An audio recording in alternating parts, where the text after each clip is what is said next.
If you own a property and have a second mortgage on it, and if you want to keep this property and get rid of the second loan, attorney Shah Peerally can help. Call 510-742-5887. Due to the uncertain economy, many people have settled their debts for a fraction of its value. It's recommended to use an experienced lawyer to deal with it. Shah Peerally is an experienced debt settlement attorney and has handled hundreds of such cases successfully. There are no upfront fees for debt settlement. Only when you win, you pay. Call Shah Peerally, attorney at law, at 510-742-5887 or visit yourdebtsettlementattorney.com for a free assessment. This is just an advertisement. No attorney-client relationship is established by this ad. The law does not guarantee success. Call 510-742-5887. Beerables Inc. is an e-solutions company that provides custom web design, web application development, and internet marketing services to individuals and businesses. They can build powerful e-commerce sites, mobile apps, develop content, and market you on social media. They can help manage your brand's reputation and provide rock-solid customer support. Call today at 1-800-651-6091 or email us at info@beerables.com for a free consultation today. Again, the number is 1-800-651-6091. The Shah Peerally Law Group and IMI Law Help Inc. are proud to announce the release of the Immigration Law Podcast on iTunes, Google Play, TuneIn, and other renowned podcast channels. Immigration Law Podcast was designed to provide the audience with information on various U.S. immigration issues. The podcasts are unique because they are presented by the prominent attorney, Shah Peerally, covering topics such as B-1, B-2 visas, visitor and business visas, H-1B visas, L-1 visas, O visas, EB-1 visas, student visas, perm labor certifications, national interest waivers, NIW, green cards, and citizenship. Although educational in nature, the podcasts provide a rare insight on immigration news and politics from an experienced lawyer's perspective. Immigration Law Podcasts, a unique perspective on immigration law. Download them from iTunes or Google Play. For more information, visit attorneyonair.com or call 510-742-5887. This is just an advertisement. No attorney-client relationship is created by this ad. If you own a property and have a second mortgage on it, and if you want to keep this property and get rid of the second loan, attorney Shah Peerally can help. Call 510-742-5887. Due to the uncertain economy, many people have settled their debts for a fraction of its value. It's recommended to use an experienced lawyer to deal with it. Shah Peerally is an experienced debt settlement attorney and has handled hundreds of such cases successfully. There are no upfront fees for debt settlement. Only when you win, you pay. Call Shah Peerally, attorney at law, at 510-742-5887 or visit yourdebtsettlementattorney.com for a free assessment. This is just an advertisement. No attorney-client relationship is established by this ad. The law does not guarantee success. Call 510-742-5887. Beerables Inc. is an e-solutions company that provides custom web design, web application development, and internet marketing services to individuals and businesses. They can build powerful e-commerce sites, mobile apps, develop content, and market you on social media. They can help manage your brand's reputation and provide rock-solid customer support. Call today at 1-800-651-6091 or email us at info@beerables.com for a free consultation today. Again, the number is 1-800-651-6091. The Shah Peerally Law Group and IMI Law Help Inc. are proud to announce the release of the Immigration Law Podcast on iTunes, Google Play, TuneIn, and other renowned podcast channels. Immigration Law Podcast was designed to provide the audience with information on various U.S. immigration issues. The podcasts are unique because they are presented by the prominent attorney, Shah Peerally, covering topics such as B1, B2 visas, visitor and business visas, H1B visas, L1 visas, O visas, EB1 visas, student visas, perm labor certifications, national interest waivers, NIW, green cards, and citizenship.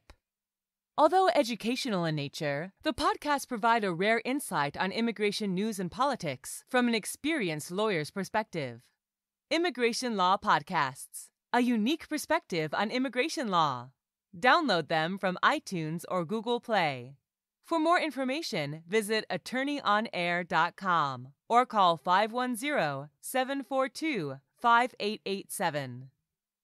This is just an advertisement. No attorney-client relationship is created by this ad. And now, from the San Francisco Bay Area studios, KLOK proudly presents to you the prominent attorney Shah Peerally for the Shah Peerally Law Show, coming at you with over 50,000 watts of power. The Shah Peerally Law Show, where all your views matter. Hello everybody. Assalamu alaikum, Sastika, namaskar to all the listeners. This is Attorney Shah Peerally. We are doing the show live today. Is October 19th and I have Franco on the board with me. First of all, happy Diwali to all of our listeners. The festival of light that we really need right now in those tough times. So I wish you all happy Diwali again. So before I start anything I'm going to tell you today is my opinion. You should not act or refrain to act solely on the information provided. You should contact an attorney if you have any questions. So today, ladies and gentlemen, we're going to start, of course, about a few announcements. Number one, the issues of level 1. Although the issue seems to have been, it has not been solved, by the way, but we are getting some approvals, but we need to show a lot of documentation. The work is really a daunting task. And before I continue, I have one caller. So the number to the studio today is 408-912-5565. I apologize, I started a little bit late. So let me take one caller, Franco. This is Shah Peerally, you're live on air. Hi, thanks for your show. Hi. So I'm actually expecting the oath ceremony to become a U.S. citizen sometime next month. So the question I have is, I know that once that ceremony is over, they take away your green card and then you have to apply for the U.S. passport. My question is, till my U.S. passport arrives, can I still travel with my Indian passport, or I'm kind of in between? No. There? You cannot travel with the Indian passport because once you become a citizen, technically you're not allowed to travel. And that's mostly Indian law, okay? So it would not have been a problem if India was allowing dual citizenship, but since they do not, you're not technically recommended. If you have to travel quickly, what I recommend is you apply expedited. Don't send it together when you do the citizenship on the same day. Take your paper, go to the passport office, if you live in the Bay Area, San Francisco office, and they will produce a passport for you within a couple of days. So that's the best way to do it, but you cannot travel with the Indian passport. Okay? So the day of the ceremony, I become a U.S. citizen, is it? Yes. That's the day you become a U.S. citizen, and technically India doesn't allow you to use their passport at this point. Okay? All right? Okay, thank you. Good luck to you. Let me take another call. This is Shah Peerally, you're live on air.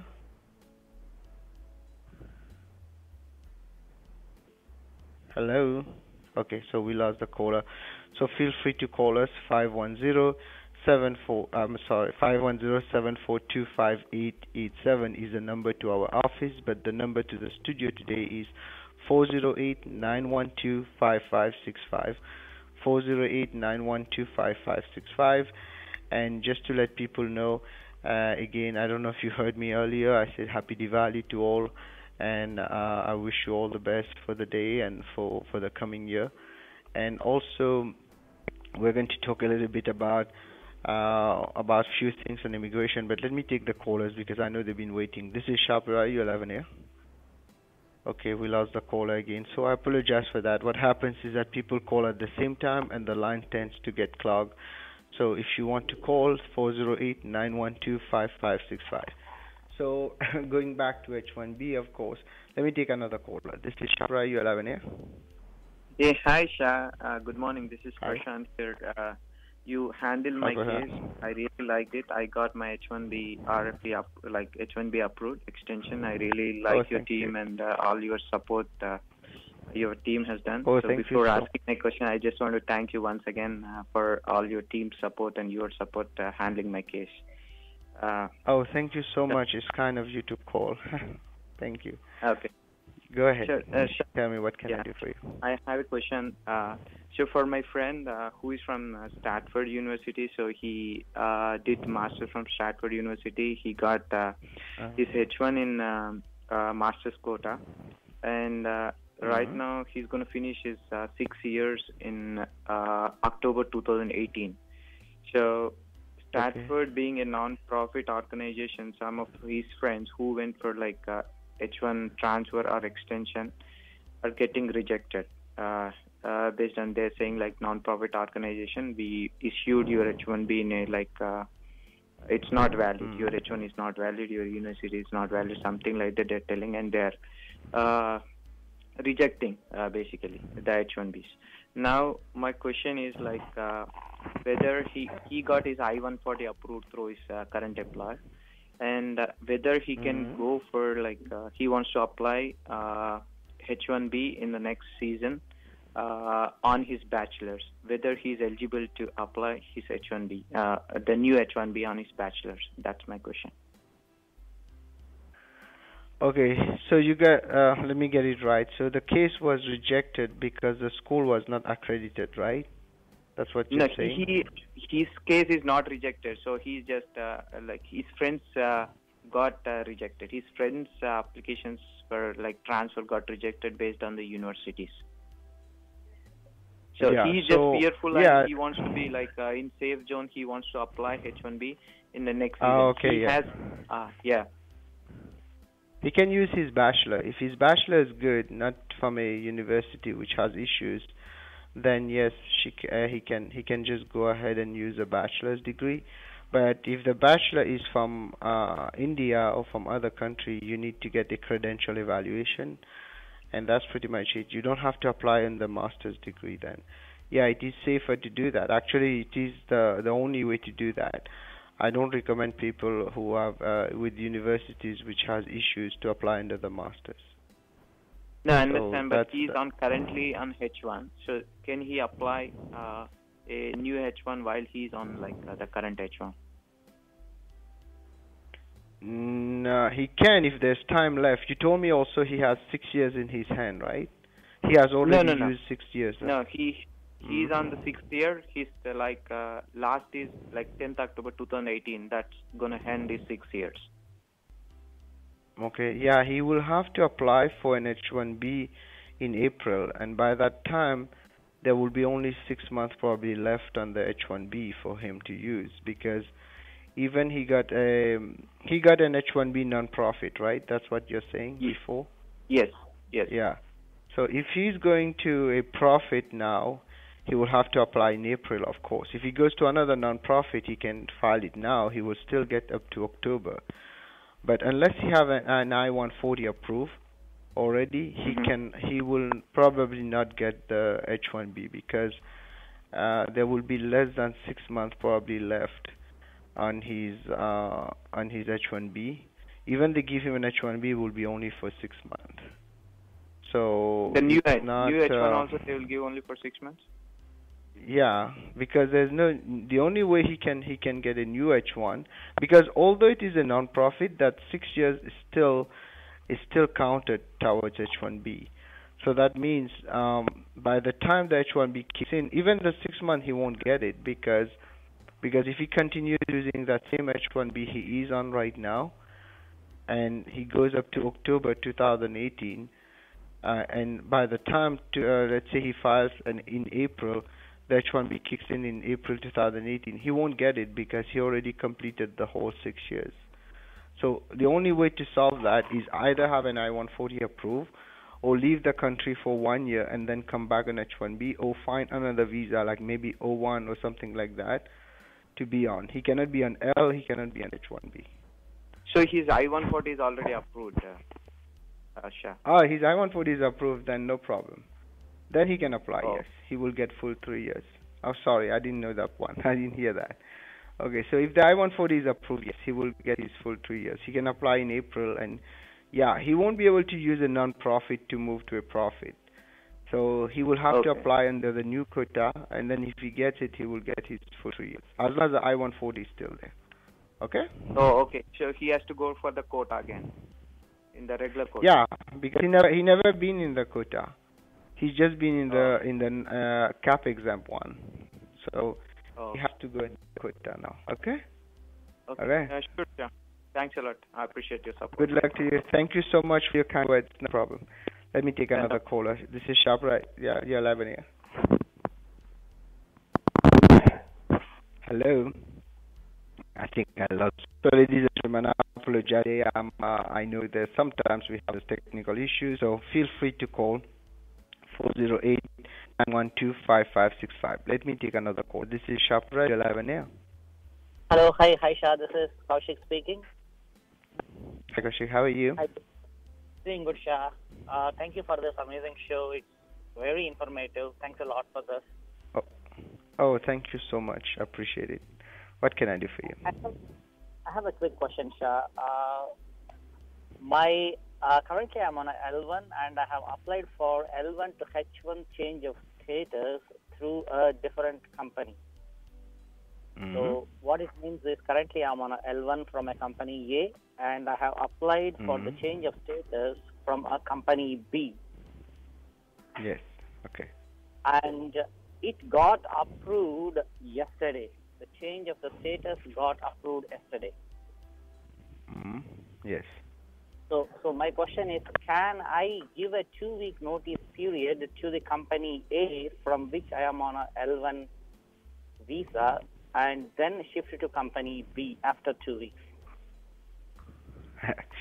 Yeah, that's $1 million question. But technically, no, because you already have your L1 is already cut off. You're already on H1B as from yesterday.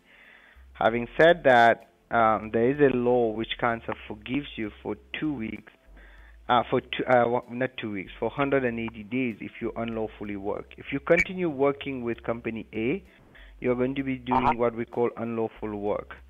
However, unlawful work is not good for the company where you're working for, number one, and number two, it is risky for you down the road. But if in case tomorrow there's a claim on your green card you unlawfully work, your defense will be INA 245K, which kind of forgives you 180 days of unlawful work. But it is a forgiveness. It's not an affirmative thing you can use to continue working. And at the same time, the company is not protected. So the best is to tell the company and let them know about that and let them decide, because you cannot continue working for them in reality, because your H-1B cuts off the L1. Now, if you want to work with them, you will have to leave the country, come back on L1, use your L1, then you will be on L1. But to move to H1, you will have to do an amendment or leave again, get an H1 stamp, and then come back. So that's the only way. But I think at this point you have to let the company know, because if you continue working for them, it will be unlawful work. Okay? Okay. But the thing is, I just see it online that it is approved, but without a proper documentation in hand, I will not be in a position to tell them, right, Shah? Because it's just the online status. Yeah, that's what I'm saying, is that it's tricky the way the law is set. But give me a call at the office. Let me analyze it for you, and then we can discuss in private about it at 510-742-5887, because these are very technical issues, and we don't want to discuss that kind of in public, okay? But the truth is that the company might be having some issues, not you really, okay? Okay? Okay. Sure. Good, Yeah, good, great. good, Thanks a lot. good I luck will to give you. you a call. No problem, my friend, no problem. So just to let people know, sometimes, oftentimes when we look at solutions for cases, they are case by case. So I don't want to give a general answer, and people tend to take those general answers and they end up by misusing it. So I want to make sure that people understand. That's why sometimes I would prefer to do a private consultation on cases, and the number to our office for that is 510-742-5887. Having said that, now some news on immigration. Of course, we have all those bad news coming, and a lot of people have been calling me and asking me what's going on, what is the RFE, and then also a lot of people also don't have the knowledge how to answer those level 1 RFEs, and then they are coming back to us. Luckily, we were able to win some, and if you need help on those RFEs on level 1 or even denials, give us a call at 510-742-5887. So now this is one issue. The other issue we are seeing very frequently now are those site visits. Three things very important you have to remember. Number one, whenever you're moving location, make sure that you are doing an amendment. Even sometimes it is not necessary to do the amendment, it is recommended to do it. And then also, second thing, make sure you're compliant with everything, especially if you're dealing with the consulting companies where sometimes this letter is missing, this is missing, they're trying to cut corners. You might want to stay away from them, because once they get into the radar and they come after the company, they might come after you also. And then the third thing I recommend people to do, whenever you don't have a choice, don't try to take shortcuts on many things. Talk to a good lawyer, get a consultation, look at your other options instead of trying to, because many times people will go on forums or talk to friends and they will get the wrong advice and they end up by making their case worse. I got two cases last week, in this month itself, where basically they took advice basically from forums, from other people, and they did it wrong, and so wrong now that even the good chance that they have now are lost. So I recommend people to make sure that they talk to a lawyer who's experienced. Even now, many lawyers are not experienced enough to even fight certain cases. So even us with experience, sometimes we are not sure we're going to win. So imagine now someone who has no experience. If you don't know the law, and right now the way things are going in America, we have emergence of like 10 to sometimes 10 laws in one case. So you need to make sure that the lawyer or the people working on the case have a knowledge of all the laws, because one mistake will make you fall into other problems that you won't be able to control. And once it goes into that spiral, you won't be able to get out of it. So those three advices are very important, that you make sure you do things properly and don't just try to, very, very important, cut corners, because there are ways to deal with the law.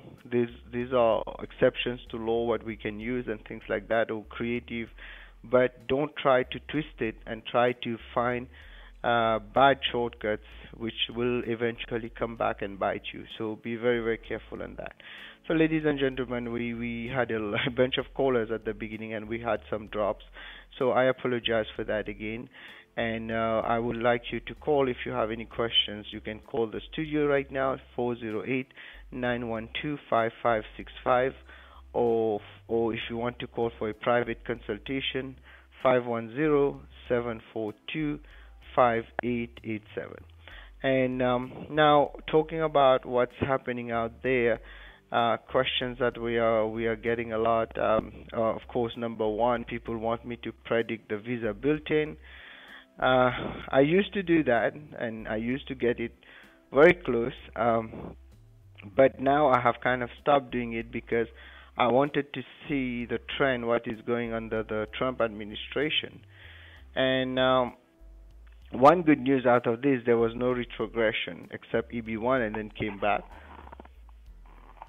Excuse me. And also the other one that we are seeing is the other thing, we are seeing a movement, especially on the EB2, but it's a very slight movement, like 3 weeks, sometimes 4 weeks per month, which basically makes it an average of moving a normal course of the calendar. So if you see 2008, for example, on EB, like right now, I think it's I don't know exactly. I don't have it in front of me, but if it is 2008 on something, so it's moving month by month. So you have to add up the month and calculate it, and also put a provision for 1 year of a possible retrogression. So it's always the way I calculate those is simple terms. I look at the pace and multiply it and make it monthly, and then add 1 year extra approximately. Let me take another caller, Franco. This is Shah Peerally. You're live on air. Hi, Shah. This is Archana. Hi, Archana. How are you? I'm in a unique situation. I need some help from you. Sure. The thing is, I applied for my H-1B extension in the month of August. And now since the premium is opened, I'm asking my employer to port it to premium. When I checked with my employer, he said he applied my H-1B extension in level 1, though I have my master's and 6 years of experience. Level 1, and then I questioned him why it is level 1. Am I not promoted to the next level or so? Then he said he applied it in level 1 with computer programmer analyst. So will that make any difference of getting RFEs for the level 1, the regular programmer and programmer analyst? Yeah, you're going to get hit by two things in the RFE. Number one, the level 1. Number two, the computer programmer itself will be hit. So, in fact, both are going to be questioned. And if it is not answered properly, the case won't be approved. So, unfortunately, if they already filed now, it's kind of too late unless they withdraw and refile it. You're applying for an extension or a transfer? Extension. Okay. And when is your extension expiring? It already expired in the month of September. Okay. Yeah, you can only wait and hope that they are able to kind of give an explanation on the level 1 that it gets approved. Mm-hmm. But programmer analysis is not going to protect you. In fact, it's going to hurt you also. So at the end of the day right now, only way we will know is when we get the RFE, then you deal with it. Or you can give us a call. We can see if we can handle the RFE for you. But right now he made two mistakes on this. The position itself, and number one is of course level 1, and number 2 the position itself. So it's no need to stress now if it is already filed. But if it is not filed, well, it's already filed, like you told me. So if it's already filed in normal process, now they are going to put it in premium. So can we add any supporting documents while I apply for premium?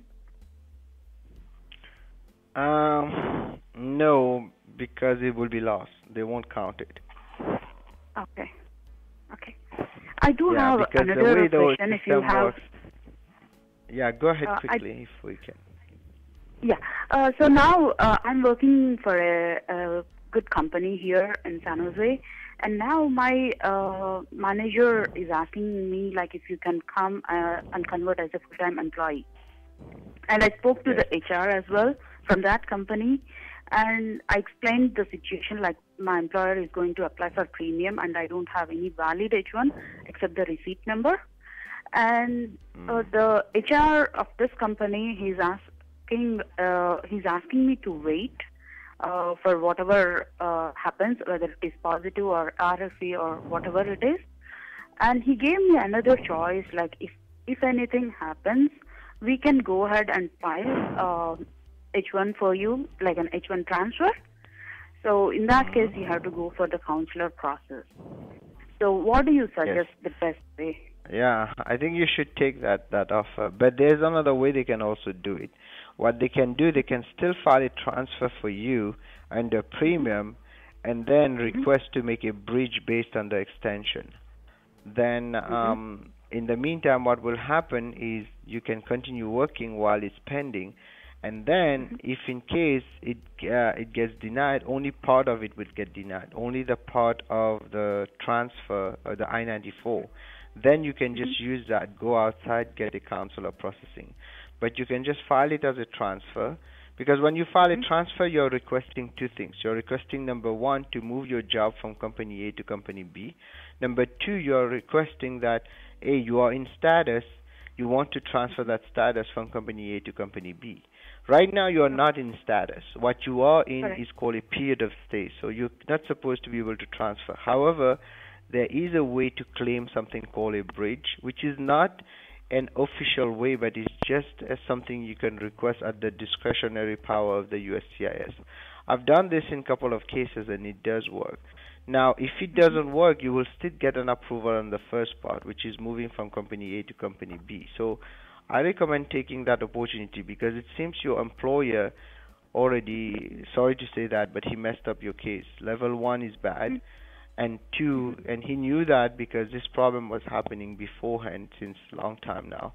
And number two, program analysis is already a bad deal.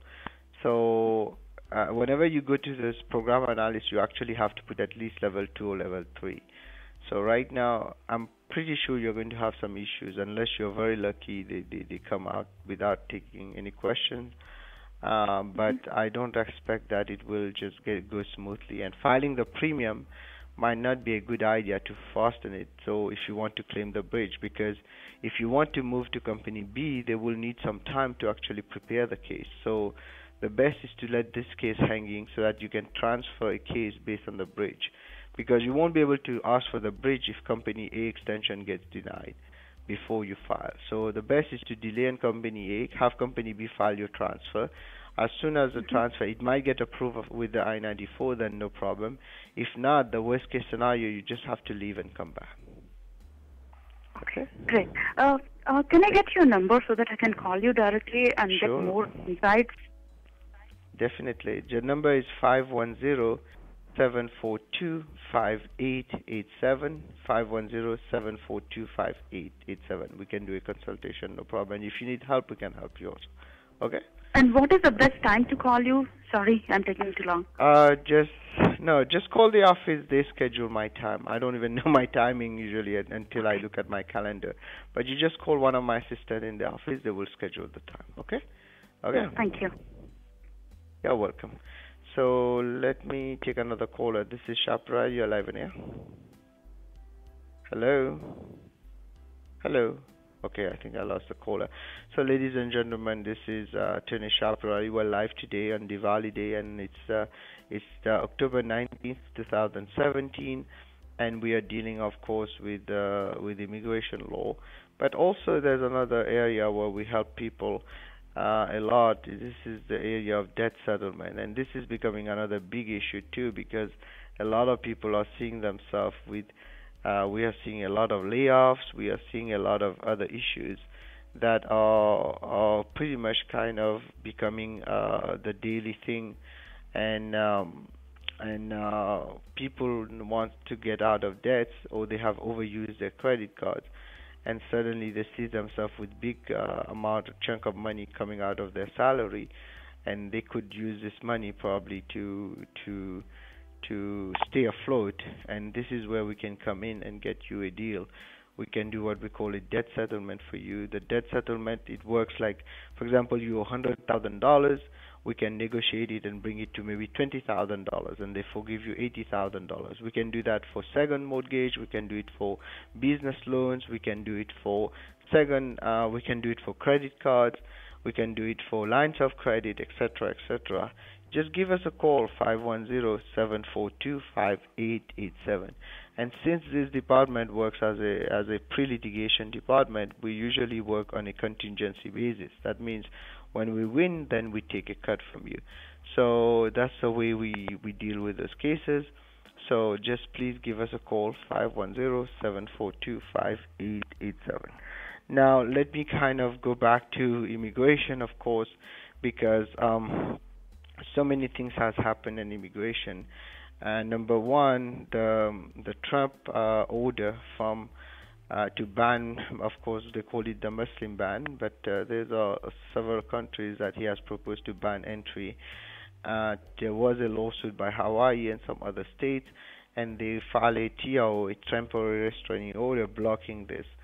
And hopefully that is another block on him. So it's like they call it basically Trump Muslim ban 3.0 because the third time he's trying.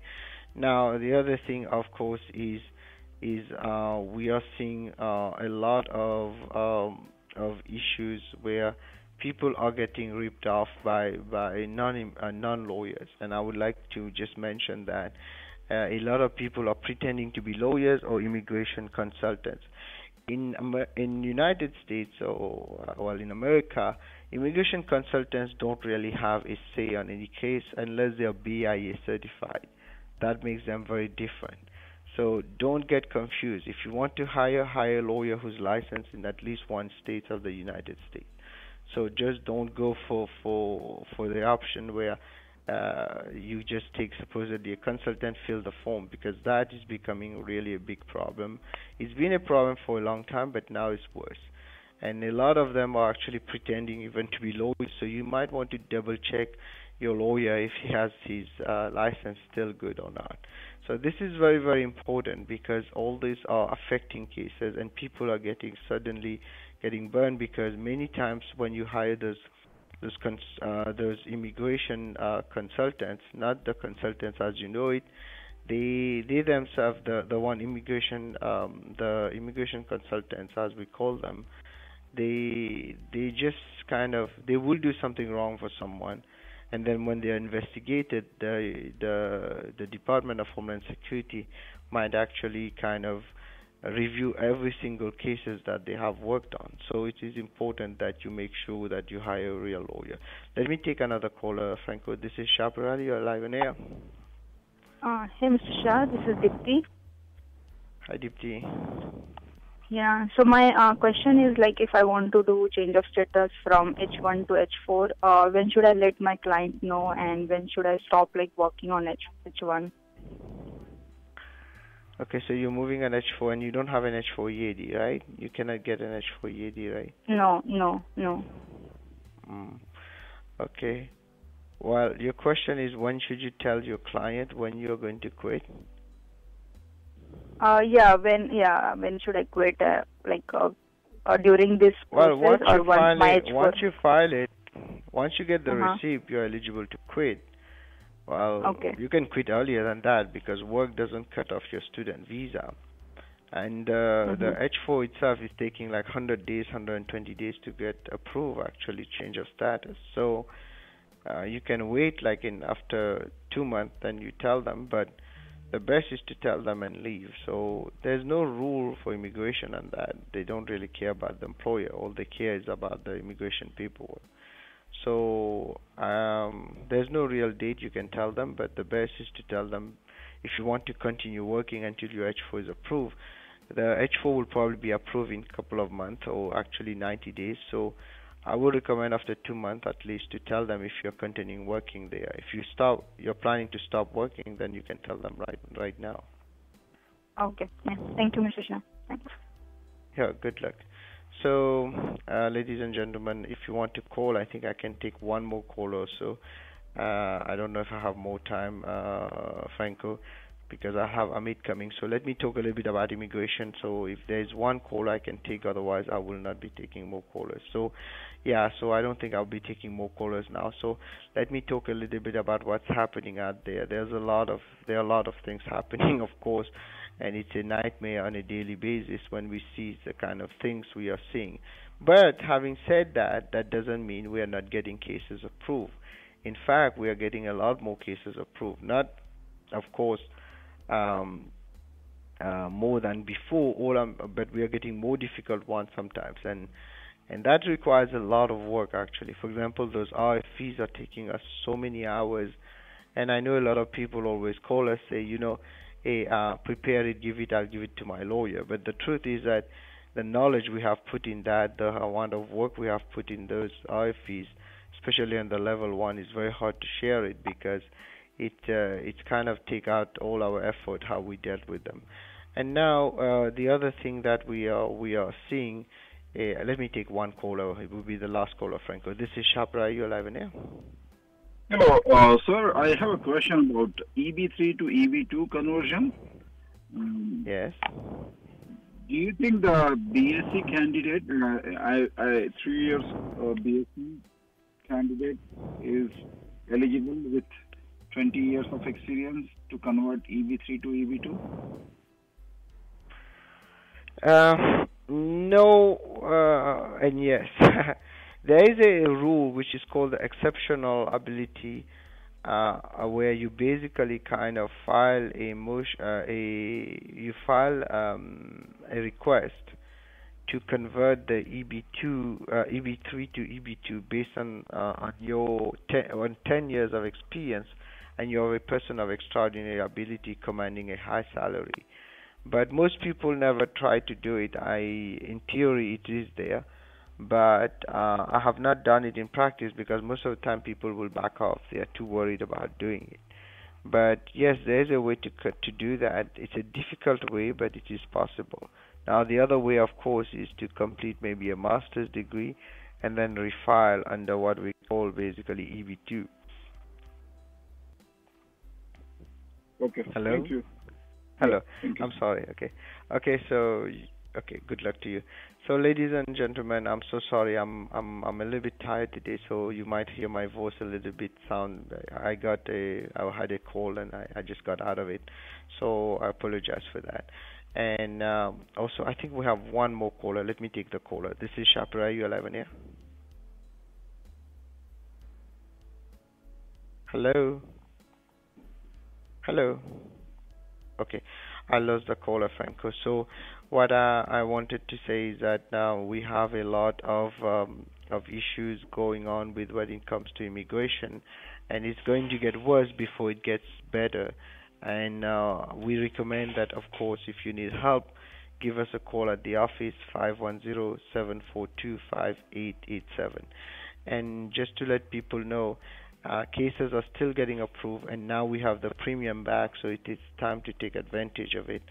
And also, things that sometimes another things we're noticing, a lot of people are having issues, of course, on visitor visa. We are seeing a high rate of denial, but unfortunately, you have to deal with it because the way things are going right now, you won't have much of a choice than to deal with those issues.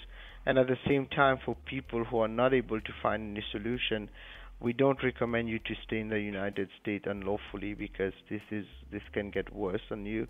So always is best to either find another country where you can move and then later on maybe come back to the U.S. For example, Canada is taking a lot of people. So I recommend that if you have no choice and you get qualified for Canada, it is highly recommended you go for Canada. We don't do Canadian immigration, but we can refer you to someone who can help. The other thing that is, it is becoming, I was mentioning there are a few things that came to our attention. One is the visa bulletin. I think the movement will be slow, but my hope there will be no retrogression. If that's the case, then things will be moving kind of along the same month where people are waiting in line, and they will be able to. The problem is with the visa bulletin. Let me just kind of backtrack on this. The problem with the visa bulletin is that it's a State Department thing, and they have never really disclosed how they calculate those dates, even though we have an idea a little bit. But the truth is that there are many cases, many days that they could recapture. They have never used it. So my only hope is that we are going to see no retrogression, but there might be one of them coming, but not now. But we might also see a jump probably around April next year. Having said that, now with the whole bunch of pressure that we are having from the government, we don't know what is going to happen. So again, ladies and gentlemen, I apologize today. My voice might sound a little bit drowsy, but I was not feeling very well, but I just wanted to say thank you for listening and happy Diwali again. And I'm going to have Amit continue on the show. Amit, are you there? Hello? Hello? Hello? Hello? I think I lost Amit Safranco. So I will continue on my side then. because I think we are having some issues with the phone. And just to let you know that anything I'm telling you today is for educational purposes only. You should not act or refrain to act solely on the information provided. You should contact an attorney if you have any questions. And just like I was mentioning earlier, our law firm also handles debt settlement. Debt settlement is kind of an option to get out of debts without having to have recourse to what we call bankruptcy. Bankruptcy can be a big headache, and in fact, you might qualify or not even qualify. Most of our clients, they don't even qualify for bankruptcy, but we can still get them out of debt with a debt settlement, and this is where it's very helpful. And if you need help, check the website yourdebtsettlementattorney.com or call us at 510-742-5887. So, Amit, are you there now? Hey, Shah, how are you? Hello. I'm doing Hey, Shah, how are you? Happy Diwali, Amit. I'm doing okay. Can Happy you hear Diwali, me? same to you. Yeah. Yes, I can hear you. Okay. So, Amit, yeah, I think you have 7 minutes to go, so I'll let you finish. Thank you, ladies and gentlemen. Sure. We'll be back next week. Happy Diwali again.